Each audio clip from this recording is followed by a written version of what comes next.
நீர் மாத்திரம் எனக்கு போதும்.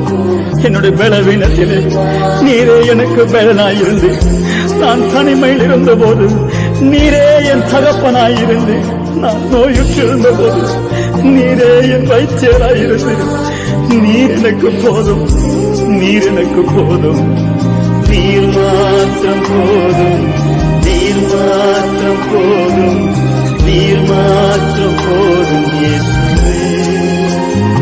மைந்தன் தூய ஆவியின் திரியேக நாமம் நம் அனைவரையும் ஆசீர்வதித்து காப்பதாக. ஆமென். கிறிஸ்து இயேசுவுக்குள் பிரியமான அன்பு இறை மக்களே, இன்றைக்கு கர்த்தரை கோபமூட்டுதல் என்ற தலைப்பிலே நாம் சிந்திக்க அழைக்கப்படுகிறோம். உபாகமம் 9ஆம் அதிகாரம் 18வது வசனம். கர்த்தருக்கு கோபமூட்டுவதற்கு ஏதுவான அவர் பார்வையில் தீமையானதை நடப்பித்து அவருக்கு விரோதமாக நீங்கள் செய்த சகல பாவங்கள் நிமித்தம் கர்த்தருடைய சந்நிதியில் முன்போலவே இரவும் பகலும் 40 நாள் விழுது கிடந்தேன். கடவுள் தம்முடைய ஊழியர்களை, தம்முடைய தாசர்களை மக்களுக்காக பாடுபட அழைத்திருக்கிறார். ஆனால் பாடுபடுகிற அந்த ஊழியர்களை இன்றைக்கு ஜனங்கள் கோபமூட்டுகிற செயலை செய்வதை பார்க்கிறோம். இன்றைக்கு உபாகமம் 9ஆம் அதிகாரம் 16வது வசனத்தில் பார்க்கும் பொழுது அங்கே ஆண்டவராகிய கடவுள் சொல்கிறார், இந்த ஜனம் வணங்கா கழுத்துள்ள ஜனம்.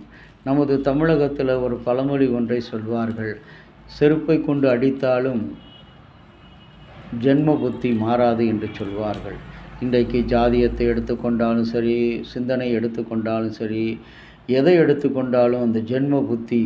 ஆகவே தான் ஆண்டவருக்கு முன்பாக நீங்களும் நானும் நம்முடைய அந்த பழைய வாழ்க்கை, பழைய மனிதன் என்கின்ற அந்த புத்தியிலிருந்து மாற வேண்டும்.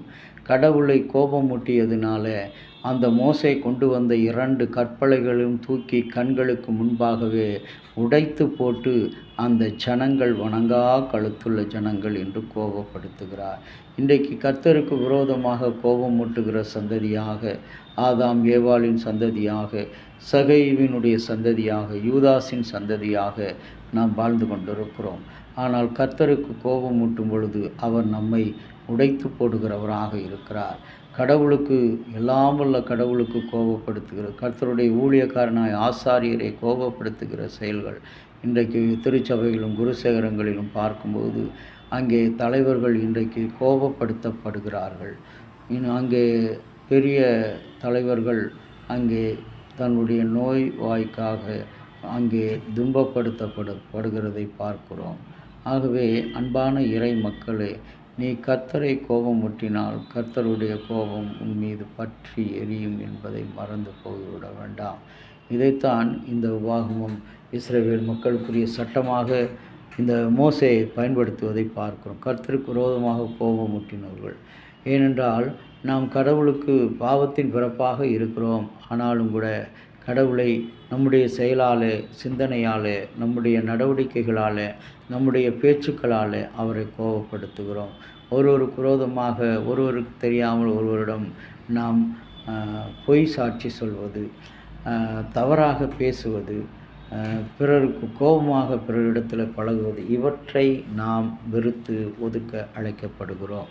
கடவுளுக்கு விரோதமாக கோபமுற்ற செயல்கள் நம்மிலே இருக்கும் என்று சொன்னால் இன்னைக்கு கடவுளிடத்தில் அறிக்கையிட்டு நாம் நம்மை ஒப்பு கொடுக்கும் பொழுது, இன்றைக்கு உலக பத்திரிகையாளர் தினம் என்று கொண்டாடப்படுகிற இந்த நாளில் 1997ஆம் ஆண்டு முதல் தனிநபர் அமைப்பு அல்லது நிறுவனத்துக்கு யுனெஸ்கோ இல்லை நிறுவனம் உலக பத்திரிகை பரிசை வழங்குவதன் மூலம் இந்த நாள் கொண்டாடப்படுகிறது. ஆகவே இன்றைக்கு மோசே கூட கடவுளிடத்திலிருந்து ஒரு பத்திரிகையை வாங்கி மக்களுக்கு அந்த 10 கட்டளை என்பதை சமர்ப்பிக்கிறான். அங்கே சமர்ப்பிக்கும்போது அவர்கள் கர்த்தருக்கு விரோதமாக கோபம் செய்தவர்கள் என்று அறியப்பட்ட போது அந்த பத்திரிகையை என்கின்ற அந்த 10 கட்டளையின் கற்பலகைகளை உடைத்து போடுவதை பார்க்கிறோம். கடவுளுடைய ஊழியர்கள் கோபப்பட்டால், வருத்தப்பட்டால், கடவுளுடைய ஆசாரியர்கள் வருத்தப்பட்டால் கர்த்தர் மிகவும் விசனப்படுவார். ஆகவே நாமும் நம்முடைய ஊழியர்களை கனம் பண்ணுவோம், மதிப்போம், மரியாதை செலுத்துவோம், அவருடைய சொல்படி கேட்டு நடப்போம். கர்த்தர் நம்மையும் நம்முடைய சந்ததியும் வழி நடத்துவார். ஜெபிக்கலாம். எல்லாம் வல்ல கடவுளே, உலக பத்திரிகையாளர் தினத்தில் நீர் இந்த உலகத்துக்கு செய்தியை கொடுப்பதற்காக கொடுத்த அந்த பத்திரிகையாளர் தினம் மோசே சீனாய் மலையிலிருந்து 2 கற்பலை என்கின்ற செய்தியை வாங்கி கொண்டு வந்து இஸ்ரேல் மக்களுக்கு வழங்க வரும்போது அவர்களுடைய வணங்கா கழுத்துள்ள மூர்க்கத்தனமான கோபத்தை கர்த்தருக்கு விரோதமாக சிந்தின அநேகருடைய இரத்தத்தை இங்கே அவர் இவரிடத்தில் மன்னிப்பதாக பார்க்கிறோம். ஆகவே இந்த நாளிலும் நாம் கேட்ட இந்த அறிவுரையின்படி, இந்த சிந்தனையின்படி கடவுளை கோபமூட்டாதவர்களாக வாழ கடவுள் உங்களுக்கும் எனக்கும் அருள் செய்வாராக.